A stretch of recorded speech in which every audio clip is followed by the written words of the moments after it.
Здравствуйте. Первый вопрос. Вы сказали, что задержаны 7 человек, которые имеют статус в криминальном мире. Вы можете их назвать, кто они и какой статус они имеют? И второй вопрос.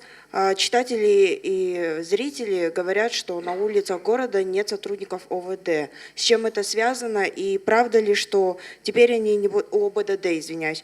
И правда ли, что они теперь не будут штрафовать за мелкие нарушения? Спасибо. По членам ОПГ, которые имеют определенный статус, на данный момент еще ведутся следственные мероприятия, следствие идет оглашать преждевременно. И по окончании срока следствия вы обратитесь ко мне, я вам дам интервью по этим. У нас государство правовое и светское. Вся вина должна доказана в суде. Так? Нет, так?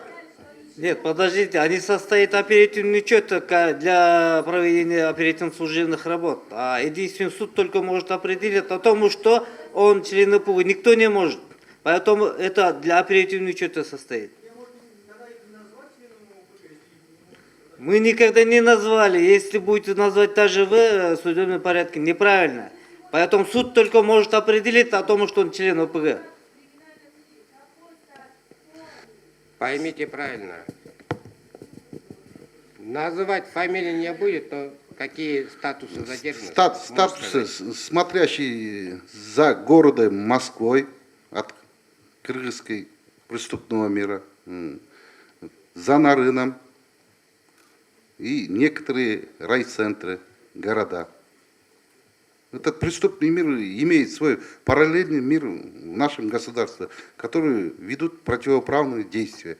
Вы своим вопросом вот хотите, вот журналист только что задали вопрос такой, вот какое воспитание среди молодежи, несовершеннолетних школьников идет.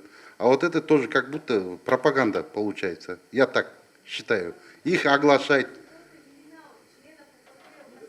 Не, вот соседи, многие преступники живут, да, нигде не работая, вот так можно сказать.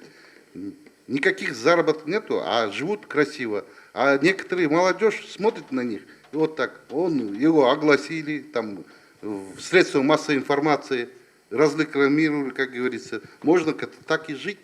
Ну, это заразительный и неправильный пример. По городу Бишкек не видно, говорят, сотрудников. Добрый день, начальник ГОБДД Джумагазиев. Ну, чуть-чуть, я думаю, неправильная информация. Наши сотрудники круглосуточно несут службу. Первая смена у нас заступает на службу в 5:30 утра уже на службе. Ежедневно есть распорядок, есть количество сотрудников, которые заступают на службу. Круглосуточно несут службу по обеспечению безопасности дорожного движения. Вот на сегодняшний день могу сказать по статистике, вот по стране зарегистрировано 5000 правонарушений. По сравнению с прошлым годом правонарушений именно в сфере безопасности дорожного движения идет на спад. Спасибо.